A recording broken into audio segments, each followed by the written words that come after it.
আমি কি খাবো, আমি কি করবো, আমার দেশটা কি হবে, আমি তাতে কেজে যাচ্ছি।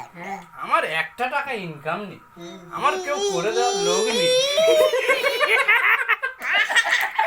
আমার খোঁজ খবর তো অনেক দূর। আমি যদি পড়ে মরে যাই সেও কেউ খবর লাগে না। তাহলে আমি সবচেয়ে বিপদে এখন আমার থেকে আরো অনেক সুস্থ। ওর একটা স্বামী আছে, ওর শাউরি আছে, তারপর ওর বাম্মা আছে, আর আমার বাম্মা এখন আবার এত বড় হয়ে গেছে খাটে না।